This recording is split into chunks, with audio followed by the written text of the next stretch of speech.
Now we'll implement basic gates using pass transistor logic. First one, AND gate. This is the truth table for AND gate.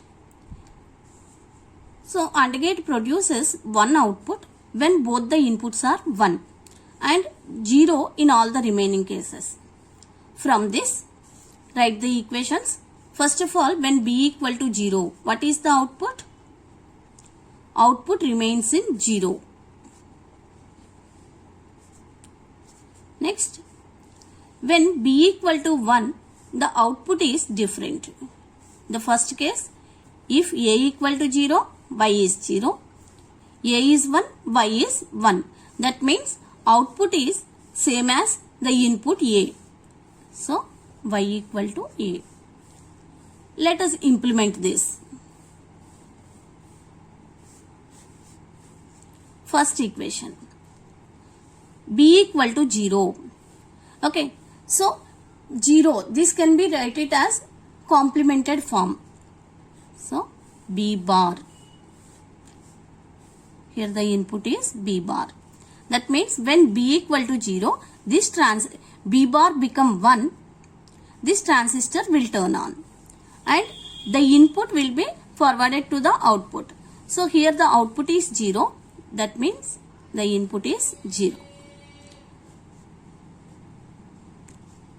Second path. When B equal to 1, this transistor will turn on. This transistor will turn off. Okay, then what is the output? Output is A. That means input is A. We need to OR these two because at any instant of time only one path is active. When B equal to 0, the output, this transistor will turn on. This is the output. Or when B equal to 1, this transistor will turn on. This input is connected to the output. This transistor will generate the function 0 dot B bar, which is 0, and this transistor will pass A dot B.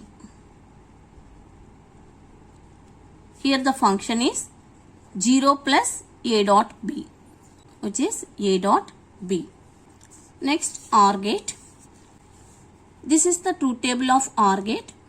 OR gate produces one output when at least one of the input is 1 and 0 when both the inputs are 0. Next, we need to write the equations. When B equal to 0,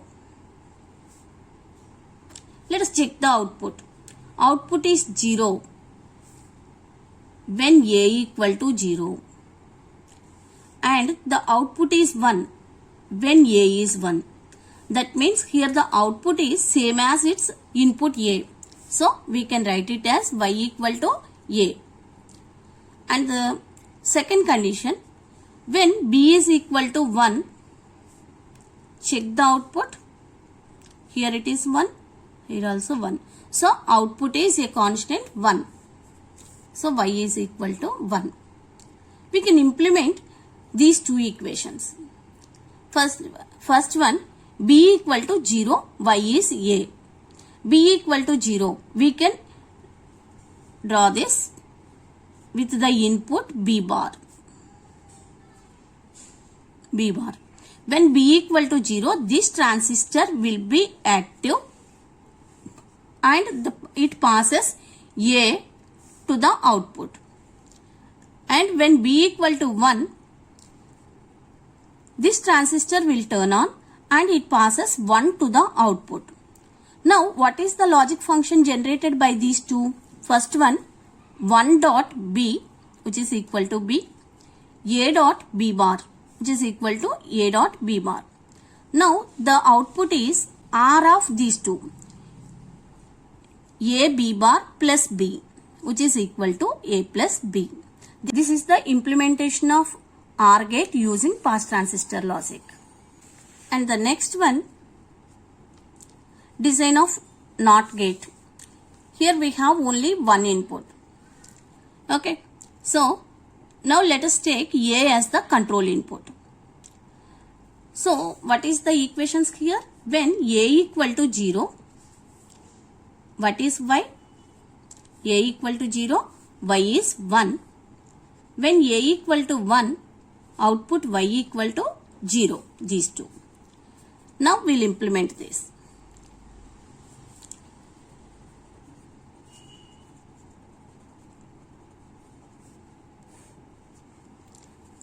First case, when A equal to 0, we can write it as A bar. Okay, A bar. Then what is the output? 1. So the input is 1. This is the function. And the second case, when A equal to 1, so here the input is A. The output is 0. So the input is 0. So what is the logic functions generated here? 0 dot A, which is 0. 1 dot A bar, which is A bar. Now the output is A bar plus 0. A bar plus 0, which is equal to A bar. This is the implementation of NOT gate using pass transistor logic. In the AND case, number of transistors in pass transistor logic is, these are the two transistors. To generate B bar, it takes 2 more transistors. So totally 4 transistors are required. Whereas in CMOS logic, it needs 6 transistors. So in pass transistor logic, reduced number of transistors required. Here also pass transistor logic, totally 4 transistors. For CMOS logic, 6 transistors are required.